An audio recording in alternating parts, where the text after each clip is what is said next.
So, welcome to Sharing Stories Effectively. In this session, I hope that you'll learn about why we read stories and to think of them as news, what makes news news and the importance of timing, getting your news out, what the 5 W's are and how to include them in your stories, the importance of and how to write a headline, and the age range of audience to aim for. So why do we read stories? A few examples. Stories entertain us, they provide us with information, they call us to action, they inform us about the world around us, they give us something to talk about, they help share our values, beliefs and identity, they help us hold those in power to account. So now you guys are going to go out into breakout rooms, and what I'd like you to do is think about what stories you've read recently, what attracted you to the story, what elements of it you found interesting, and what you liked about it. So you can have about 5 to 10 minutes. And if you could remember to unmute yourself so you can talk in your groups. I think you're going to break out into groups of about 4 or 5 people. And then when we come back, if you put your answers to these questions in the chat, that would be great. Okay, some people are saying they tend to judge stories by the picture in the headline. Wendy likes stories about personal stories about people being heroes.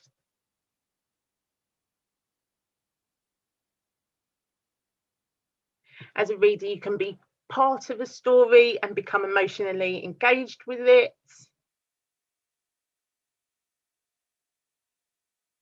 News stories attracted by interest in the topic or a headline that made you curious. Stories about real people. The Hillsborough trial, that's a recent story.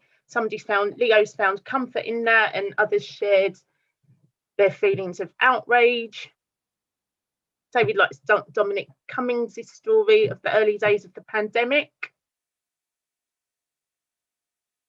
As does Philippa. Dominic Cummings taking public revenge and also perhaps manipulating us all. Well, it is a bit handbags at dawn, that story, isn't it? Oops.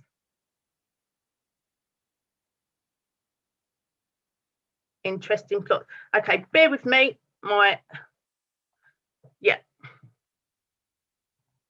Okay, so when we think of stories, it is easy to think of stories when we, news stories or fictions, but in this context, we want to think about stories as news. So when we think about stories as news, it's something new, it's something out of the ordinary that doesn't happen every day. For example, clowns come to church service is news, but a minister leads a church service isn't. Church launches a building appeal is news. Church building appeal ongoing is not. News is an upcoming service event, a church play or activity is news. Someone doing something for charity. It's an event that for the whole community.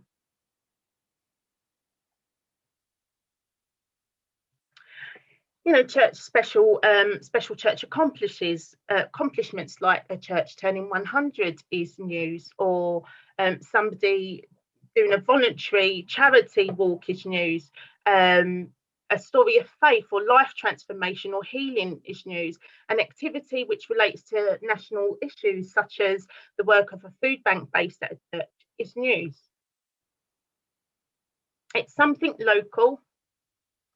It's something local and relevant for local people. The more people that it affects, the bigger the story. It's something that people find interesting or people would want to know about. If you want to attract local media, your story is likely to get attention if you can suggest press coverage, if you can suggest an image to go along with your story, because like some people were saying in the chat, the things that would attract you to a news story is a headline or a picture. It engages you before you start reading the words of the story. So, for example, if a minister against unjust trade is not news, but a minister beginning a 7-day vigil on a church roof in support of fair trade is news. The church aims to raise £300 to renovate its building by holding a fete is news. News is about people and events, and human interest stories do get more attention.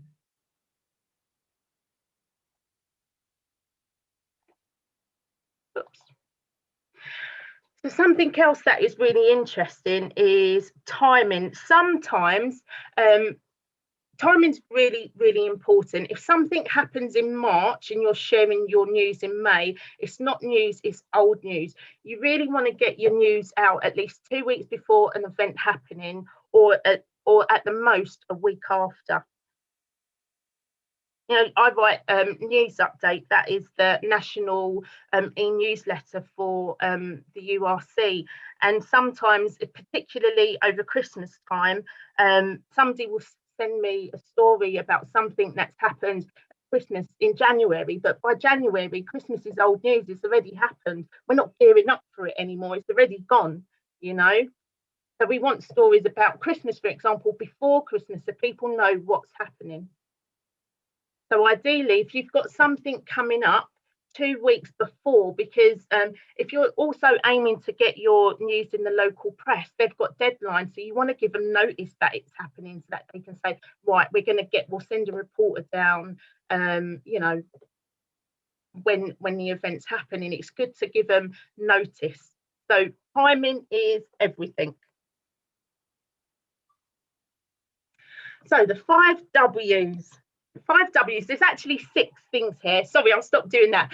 There's actually 5 points here: who, what, where, when, why, and how. Why and how is very similar, so don't get too caught up between them. You know, why is something happening or how is something happening? It can be quite similar, but the 5 W's is really important. The 5 W's, so what the reader needs to know is who, what, where, when, why, and how. So who is the article about, or what is the article about? What happened or is happening? Where is this taking place, or has it taken place already? You know, when is it taking place, or has it already? Where as well? Why is it happening? Why is really important? How is it happening? How can people find out more information? Who can people contact? It's really, really important. So back in the old days, before the advent of computers, newspapers used to use templates to put their news stories together. And the inverted news triangle means all your important information goes at the top. So your top 3 paragraphs need to include who, what, where, when, why, and how. And then underneath that, you've got more important details. Underneath that, you've got general background information that fills out your news story.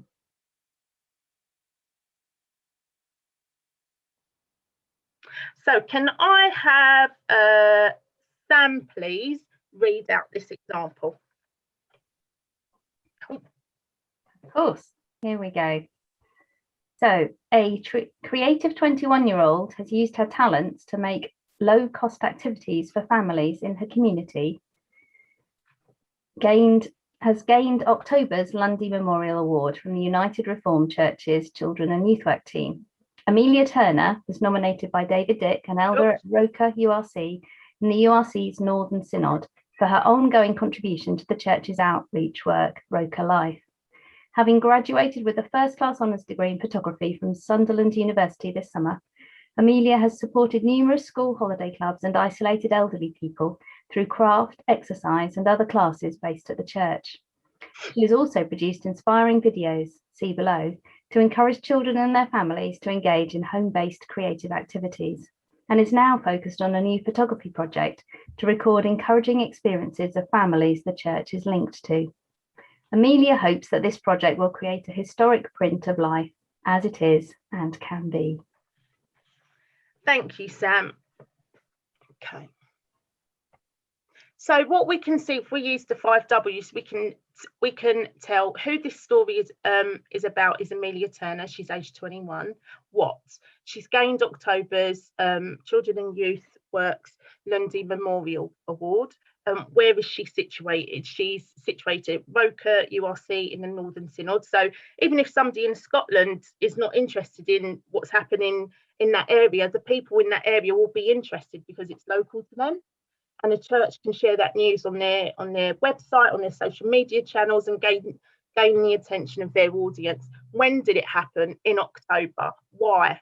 What is the point of this story? Why? How did it come about? Why did it come about? She used her photography skills to help her church's holiday clubs. So here's another example 2, which Lorraine is going to read out for us. It's actually, this is from the church that I go to, its website, and that's my vicar, Reverend Graham Hunter. So Lorraine, if you could please read this. Certainly. Thank you. April the 28th, 2021, We Seek Your Kingdom. In February 2016, our vicar, Reverend Graham Hunter, along with Noel Robinson and Andy Flanagan, spent an afternoon songwriting together in the chapel at St John's in Hoxton. At the end of the afternoon, they had written a new civic hymn to the tune of Abide With Me. We Seek Your Kingdom is a song to inspire whole life discipleship and encourage Christian witness in the public square.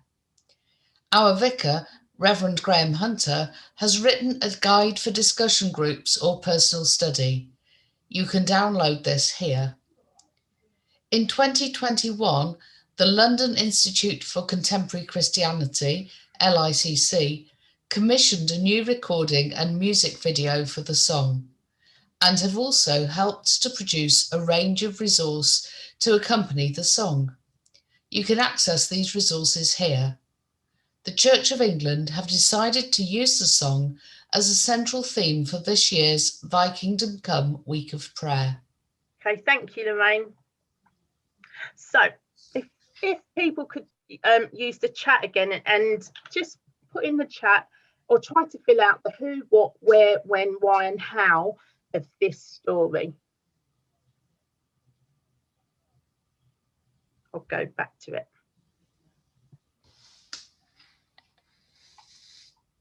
So who is this story about? What is it? What is it about? Where is it taken place?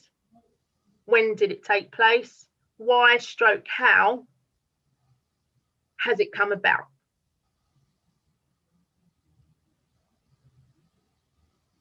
Yep, who? Graham Hunter and LICC, Hoxton in 2016. That's when.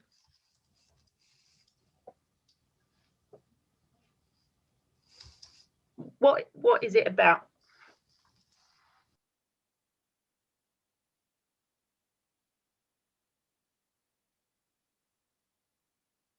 We'll just take a few minutes. LICC in 2021. Wrote a hymn, St John's Feb 2016, inspiration, Thy Kingdom Come. So it's about Thy Kingdom Come, it's about the song. Yeah.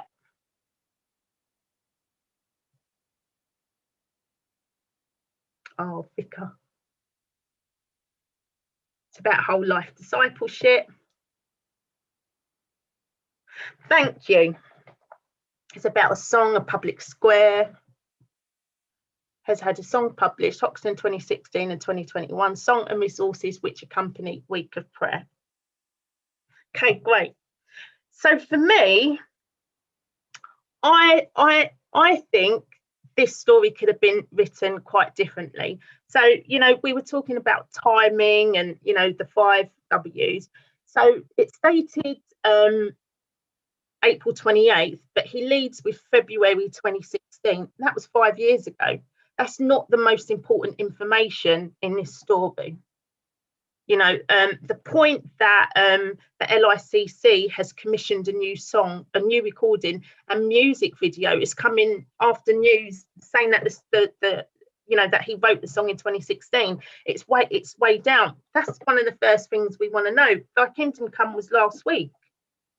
You know, it's important information. It should come before any of that. The fact that he wrote the story with some people called, you know, Noel Robinson and Andy Flanagan is needs to come further down. You know, one, I don't know who they are. I know who Graham Hunter is. You know, other people in the Hoxton area will know who Graham Hunter is. Not that they're not important. It just can come. It doesn't need to come in the first paragraph. So let me just close this down. So what I would say, although we can pick out the 5 W's, it's in a long-winded way. You know, my mum is forever telling me, Anne-Marie, get to the point. You know, when I come home and I tell my husband, such and such has happened, his eyes glaze over, because I go all the way around the houses to get to the point. And what we need to do when we tell stories is get to the point.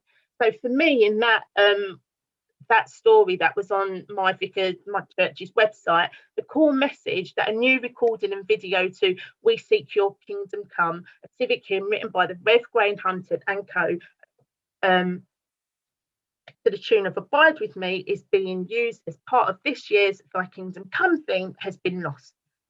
So yeah, so to me it got kind of lost. It wasn't the main focus. That song they've written is being used for a current event.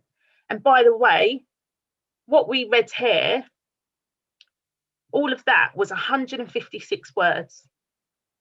And what we've got here, just this bit, We Seek Your Kingdom Come, to theme, has taken 45 words. And I know, and really, when we're writing our paragraphs, when we're writing our paragraphs, we want to aim for about 25 to 30 words per paragraph. So your first 3 paragraphs need to include your 5 W's. And each paragraph needs to include 25 to 30 words at maximum. Now, the summary that I've got here is 45, so that's above you know, the 30 words that I'm saying. If you bear with me just quickly. So what we could do is, like I said, that was 45 words, and it's easy to break it up. So We Seek Your Kingdom, a civic hymn written by the Rev. Grain Hunter, minister of St. John's, Hoxton.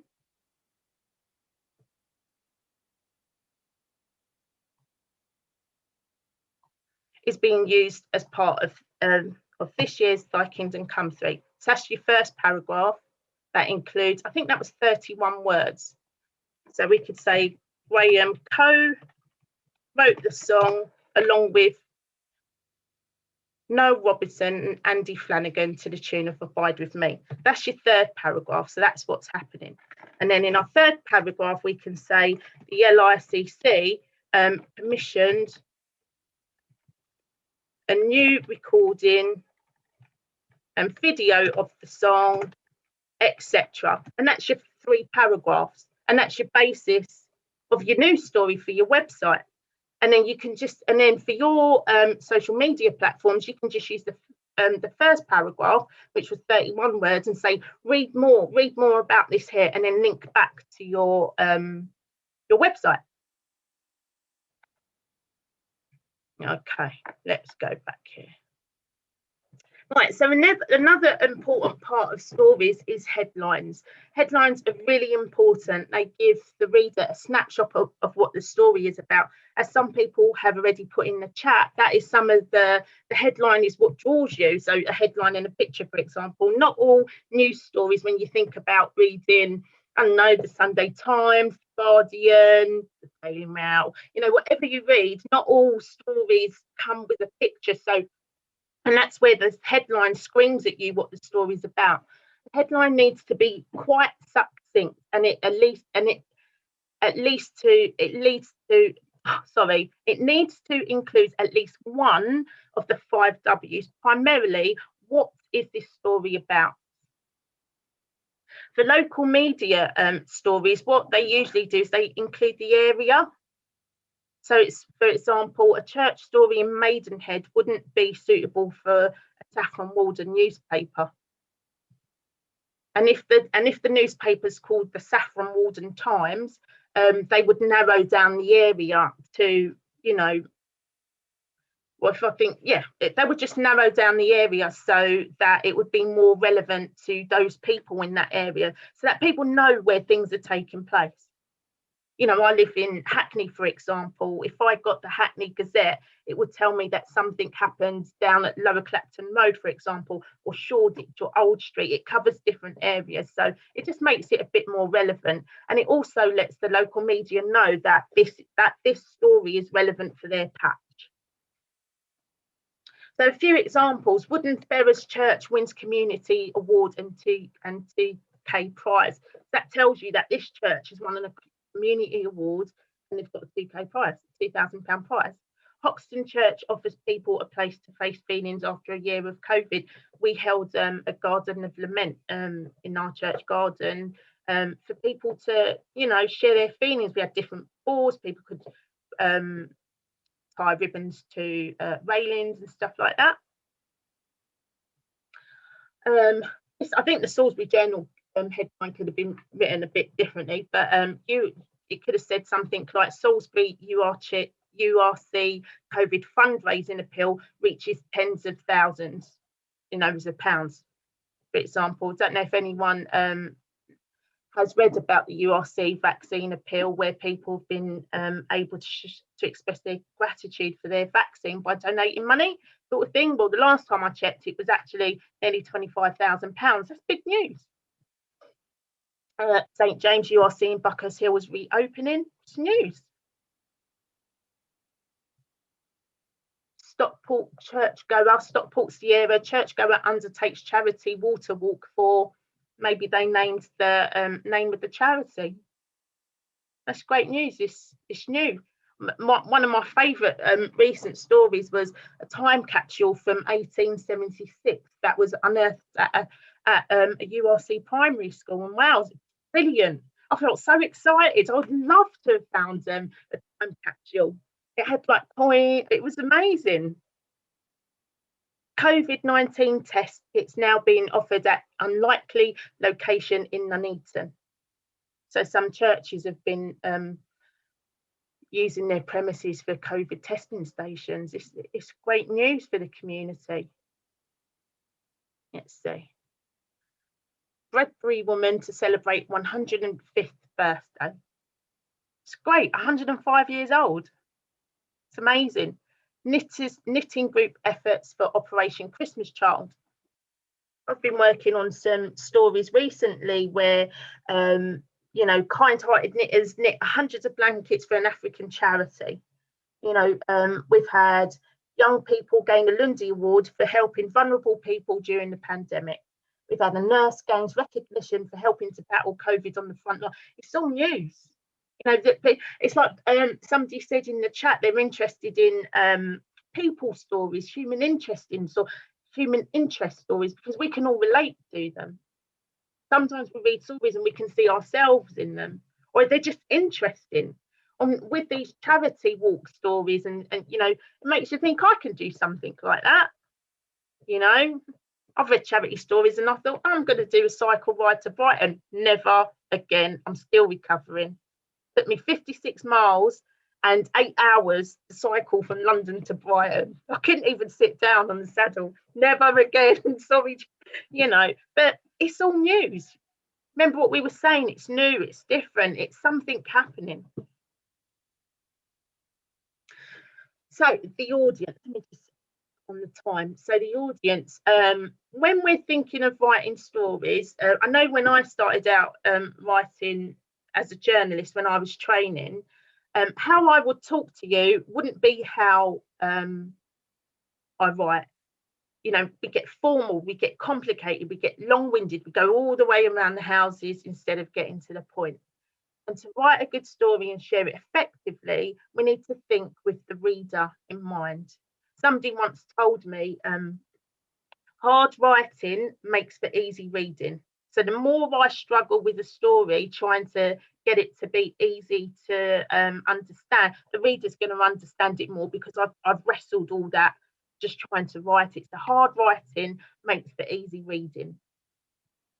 We cannot make assumptions that people know what we're talking about. That's another thing I do. I say, oh, it's happening over there. Where? You know, if we're putting something on social media, with, you know, like the events happening at in the church hall, we don't say the name of the church. You know, things like, well, what if somebody new to the area is looking at your social media channels or your website? We need to be clear. We can't assume they know what we're talking about. As mentioned, the most important points the reader needs to know should be captured ideally within the first 3 sentences, paragraphs of a story. we should aim for 25 to 30 words in each sentence and paragraph. The age of the reader we should aim for is about 10 years old. If you think of explaining it to somebody who's 10 years old, you know that what you're writing is going to be easily understood. You know that you're going to incorporate who, what, where, when, why, and how.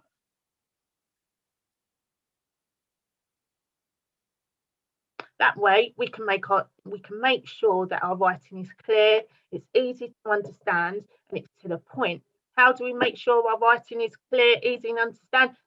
The pub straight friend test. Ask yourself, how would I explain this story to somebody over a glass of wine down a pub or a pint of beer? Or how would I tell my friends this story?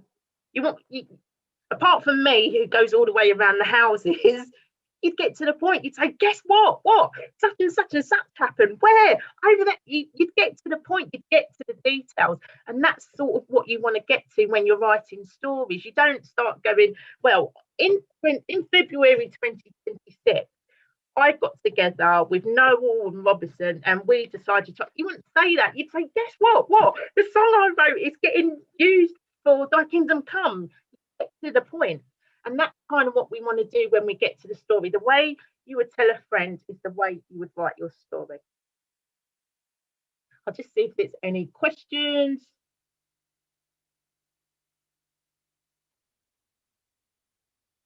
Oh, my chat's gone. Where have you gone, chat? Can't see it, so sorry. But anyways, we might have some questions at the end, so I'll just keep moving forward. So I have some homework because there's a follow-up session that's taking place on the 1st of July. Sharing stories. We'll be looking at when and how to share stories. We'll be looking at a few more examples just to recap what we've learned here today. So what I'd like it, if you have signed up to that course, it would be great if you can find and write 2 stories up to, but no more than 250 words. So if you think about the 5 W's, how you would tell a friend, aim for a 10-year-old, think of your headline, include a what, all that sort of thing, then we can explore them. So when you're thinking about sharing news, think about exactly what it is you want to tell people. Timing. Your story needs to be written at least 2 weeks before an event happening, or at max a week after. If it's any later than that, sometimes 2 weeks after is reasonable. But really, if it's any later than that, it's just old news. Something can't happen today in May, and I'm sharing it in August. It's just old news. And you know, us in the URC Communications team, we want to share your news. Sometimes we just can't because it's just old. But we want to share your news. So you know, think about us. You know, so timing is really important. Think of the inverted pyramid and include the 5 W's in your story.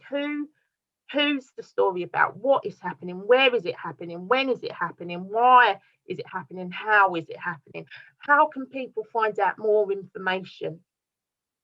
How can people take part? What are you calling people to do? That's what you want to communicate. Write with the reader in mind. How would you tell a friend your story? Communicate it to a reader age 10. Make sure your writing is easy to read and easily understood. Get your story up on your website, on your social media channels. And most importantly, like I said, let us know that your news is happening so that we can help share it. So I understand that there's I think Jenny said it at the beginning of this session, that there's some grants available, is it, for people attending? So I think it's £200, is it? Up to £200 grants, yes. Up to £200. Well, I've got a bargain for you. So in the URC bookshops, that's www.urcshop.co.uk, We've got these booklets. They're called Breakout Church Communications. It's a series of 4. They're £3.75 plus postage and packaging. I do have a set roaming around my house somewhere, but I use them, and they're really brilliant. They've got loads of tips and tricks at the back of them, loads of websites that you can find more information and support with your stories. The 4 in the series are welcome news sheets, magazines and stories. The second book is social media. The third is websites. The fourth is displays, notice boards and invitations, and PR public relations. They're £3.75 each, and they're available in the URC shop. Much less than £200. Bargain. I love a bargain. They're so good. Get yourself a copy. And that's it. Does anyone have any? Let's see if I can get. I'm not sure where the. There we go. Not sure if anyone has any questions. I actually have a question. Anne-Marie. Yeah. I'm just thinking, if you're writing from a church context, or from a church context, what sort of things? I'm just thinking, sometimes we get church language. What sort of things should we avoid in terms of making it so that it just becomes about us? Do you know what I mean? So how can we make sure that the appeal is wide? I think that's exactly like what you said. You get stuck in church language, and not everyone understands church language. And if you focused on your audience, if you had, let me aim for a 10-year-old, you wouldn't use church language, would you? You'd break it down. You'd break a churchy word into everyday language. And I think that's the thing to do, because it's quite easy, like I said, to assume that people will know what you're talking about. And they don't always do. Okay, so it's it's a 10-year-old test. Yeah, that's what I do when I'm writing. I think with the reader in mind, how will somebody read what I'm trying to say? So, for example, if somebody says, "Oh, right, we've got this, that, and the other going on," I will break it down. Like you said at the beginning, because you have to get yourself out of that churchy language, like I said. And if you think of a 10-year-old reading it, you wouldn't use complicated language. So aiming for a 10-year-old just kind of forces you to simplify how you say things, and that's the point of it. Because obviously, when you're writing things, you've got different audience. Some churches are writing things for children. Some people are writing things for families or for adults, different people. But if you have an aim, you're just going to make sure that it's clear and easy to understand. Shri asked the question about how long you'd keep a story on your website. Does the length make a difference? Yeah, absolutely. Because if you've got, if I had just moved to an area, for example, and I was looking at your church website, and you've still got Christmas news on, and it's now February, I think not much is going on. So,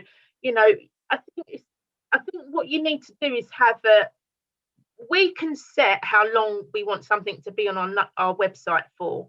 So for the work that I do, for example, I like to change stories. I like to change stories every week, but then I'm in a central office with lots of information coming in.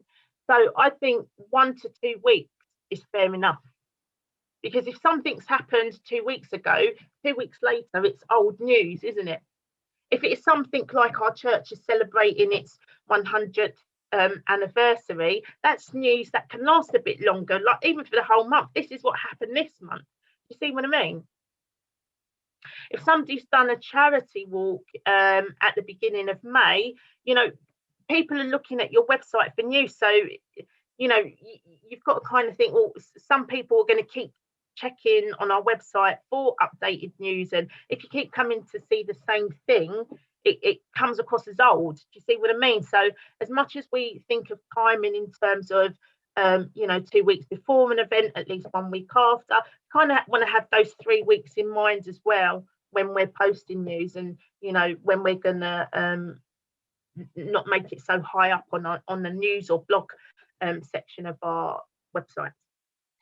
And would you ever kind of like archive something so that people, if there were really key stories in the history of the church, could you make like a special news archive section or something? Yeah, absolutely, because history is fascinating, isn't it? And like you said, if your church had a 50th anniversary, a 25th, something like that, you do want it so that as part of your website, so that people can find out more information about that. So some things are undated, isn't it?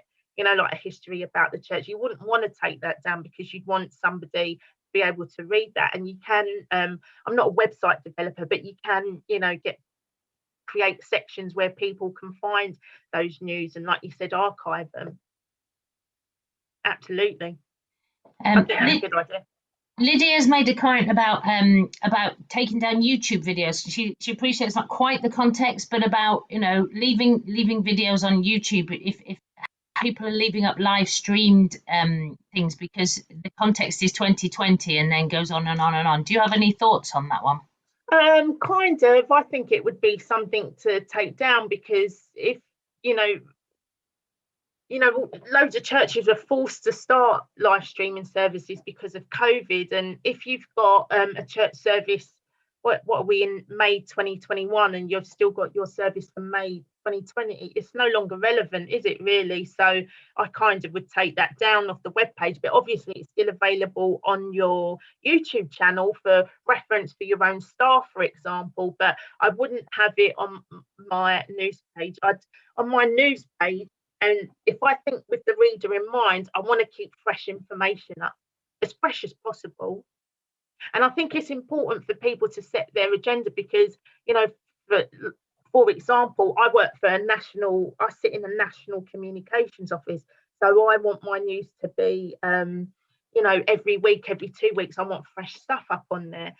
Plus, because there's lots of going on. I've got 13 synods, for example, to get news from. So it's quite easy for me to have news stories every week.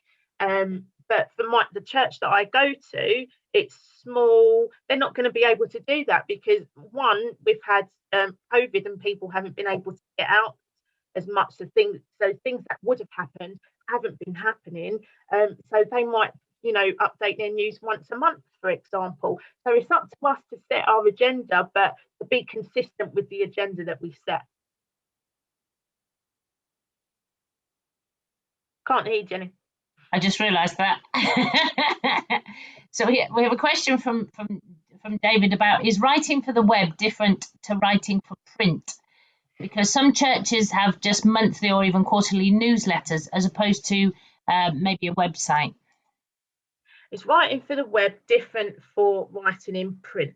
So, for example, it can be, because I write for, like I said, news update, and that's a newsletter. And I've also taken on digest, for example, since Carissa's left. So my writing would be tighter and shorter in the print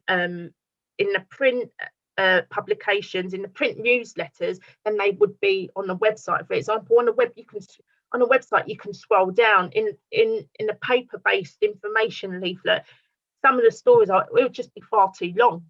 And when you think about some people printing off your newsletters to circulate to, maybe elderly members of your congregation who are not able to print for themselves, it can get expensive. So I think I would say it can be quite different. You'd write more tighter and get even more to the point, for example, when you're with a print publication than you would with a web. So for example, with a print publication, I might use the first 2 points of that pyramid, and then you can use I'm not sure if everyone knows about bit.ly links, at bit.ly bit.ly links. You can shorten links. So for example,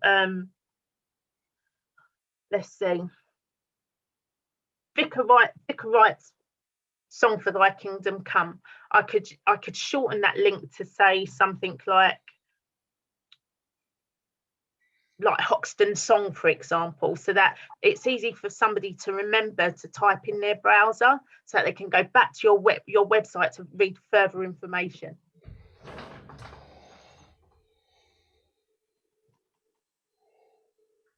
Sometimes if you've got a lead story for your newsletter, you can use all of the story that you'd write on the website.